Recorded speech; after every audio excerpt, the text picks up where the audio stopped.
I'm Ron Renaud, and you're on the Uncompromised Coach video here. So we're gonna have a quick conversation today about two things that every coach should be holding in their hands while they coach.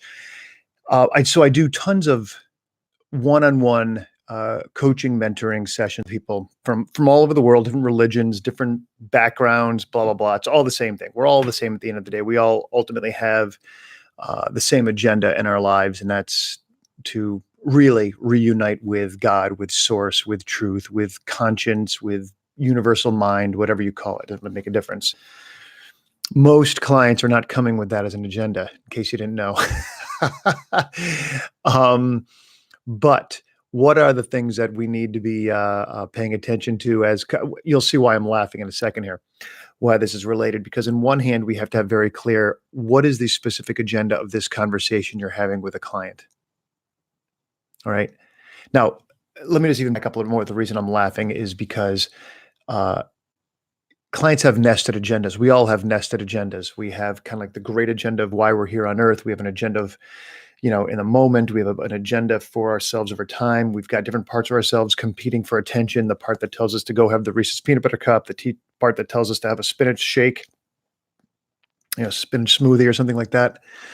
And so we have multiple agendas. All the more reason why, as a coach, in your right hand, you want to hold on tight. You want to get it and then hold on tight to the clear agenda. What specifically does this person want to get from this phone call? Now, like I said before, I'm going to talk about agendas in a separate video. But I've had plenty of conversations and even, somewhat light arguments with colleagues of mine who've been doing this as long as I have, 20, 25 years, about, do you need an agenda? And plenty of coaches say, no, you don't need an agenda. Let the coaches just come with, like, no. People come to you because they want something. They wrote down on a piece of paper and started their coaching with you that they want $1 million, they want to find a husband, and they want to get closer to God, or whatever their three things are, right? So you don't just show up every week with, oh, what do you want to talk about today? As if you don't have those three main things that they're coming for. So like I said, we're going to go into these in greater detail later. But for now, let's just hold on. In your right hand, you're going to get a clear agenda. You're never going to forget about it. It's what you circle back to. It's your muster point together as you conspire, coach and client together, as to why they're talking, why they're sharing this story, why they are crying, why they sound so flat, if this is what they're after. What does this have to do with this that we're holding in our right hand? Okay? All right. Hold that tightly in your right hand. Don't ever let go, baby. All right. In your left hand, you're going to be holding the client's, what you might call their bigger agenda. Now, I'm not going crazy, crazy big here. Like I said, there's nested agendas. I would say it's probably the agenda, maybe second down, maybe third in priority, but it's huge. The agenda you're holding in the right hand is, who do they have to be? Who are they at their best?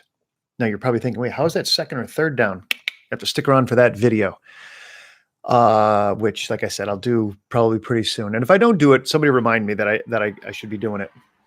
But in your left hand, you've got to be holding, who does the client need to be? Who are they at their best? Here's why.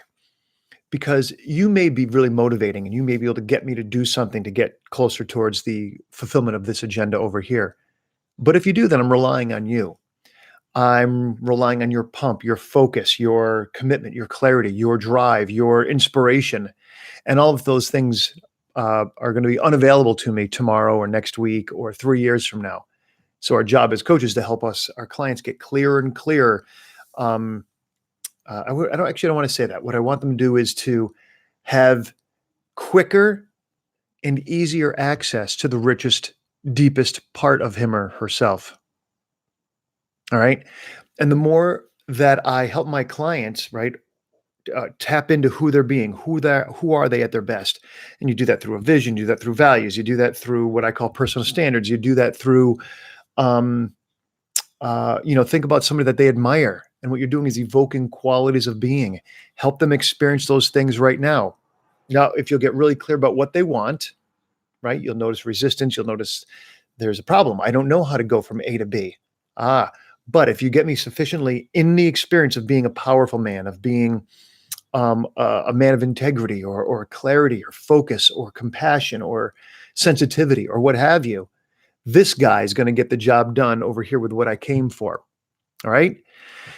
All right. Well, there's your 1-2 punch, everybody, to doing outstanding, outstanding coaching. And without those two things, you're in a lot of trouble. So make sure every coaching session, without delay, get really clear about what you're doing today for your right hand.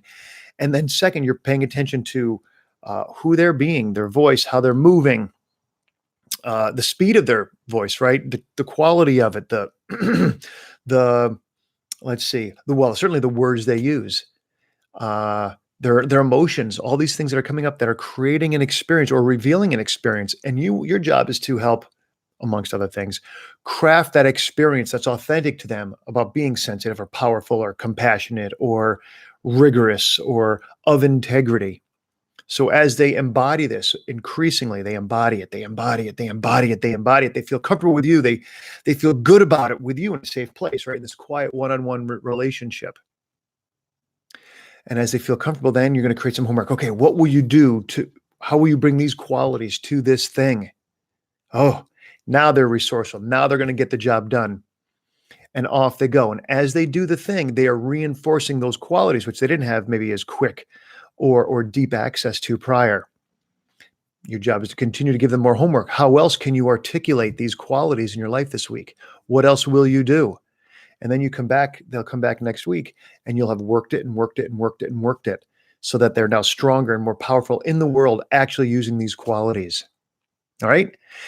You know what to do. If it makes sense, give me a thumbs up. If it doesn't, let me know that in the comments and I'll create some clarity somehow, whether it's in the comments or another video for y'all. Leave also in the comments any questions you have that you'd like me to field and make a little video out of. I try to keep these things short and tight, get my New York on and talk kind of quickly.